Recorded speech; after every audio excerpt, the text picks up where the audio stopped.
Executive Q&A mastery, bridging and reframing hostile questions. Tough questions often come from pressure, politics, or fear. The person asking may feel cornered by deadlines, worried about reputation, or frustrated by past promises. Your goal isn't to win an argument. It's to keep control and credibility so the audience trusts you. Start by acknowledging emotion. Recognize the heat without matching it. Then answer the real issue beneath the spike. For example, I hear the frustration about delays. Here's what changed and what we're doing now. This approach reduces defensiveness, keeps you composed, and positions you as the adult in the room. When heat rises, use pause, pivot, provide. First, pause, breathe, hold eye contact, and slow your voice. This lowers the temperature and buys you clarity. Next, pivot with a short bridging phrase, something that respects the question but guides attention to what matters. Finally, provide a clear, audience-centered point, a concise message that addresses impact, next steps, or decisions. Example: that's a fair question. What matters for our customers is service uptime. We're adding capacity this quarter, and here's how it reduces outages. Keep a toolbox of respectful redirects.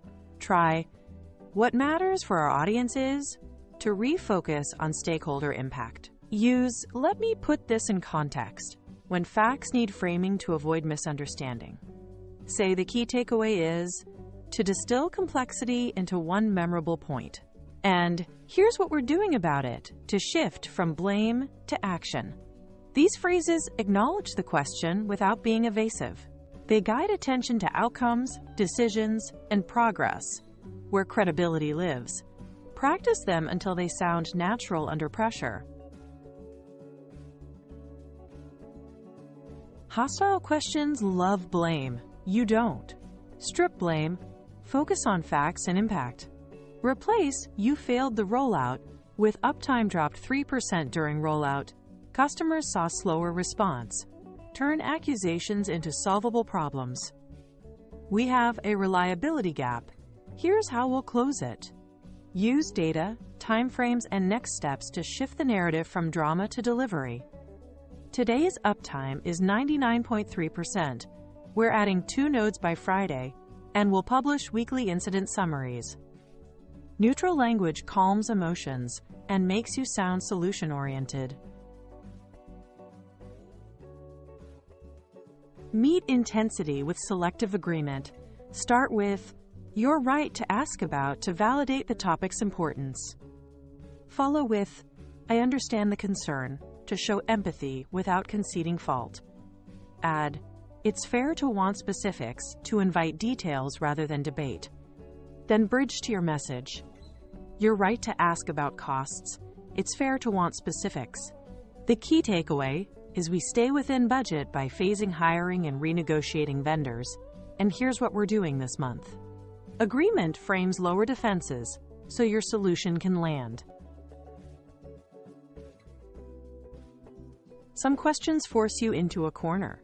Name the trap calmly. That's a false choice. Then offer a third path with benefits. We don't have to pick speed or quality. We're staging releases to protect both. Answer briefly, then broaden context so the audience sees the bigger picture. We won't cut security. Instead, we're deferring non-critical features 2 sprints to hit the date safely. Labeling the trap shows clarity. Proposing an alternative shows leadership. Use this 4-step flow. Acknowledge, "You're right to ask about the delay. Customers felt it." Bridge, "Let me clarify the facts." Provide the key data point that matters. Reframe, shift to solution and impact. We found the bottleneck, added capacity, and error rates dropped 40%. Close with action, timeline, and accountability. We'll complete load testing by Tuesday, publish results Wednesday, and I'll report back in the Thursday stand-up. This script validates emotion, answers the issue, and ends with confidence. Preparation wins under pressure. Write 5 go-to bridges you trust so you can redirect on autopilot. Rehearse under time and pressure. Simulate rapid-fire questions with a timer and tough colleagues. Cut jargon and aim for one-sentence points the audience can repeat.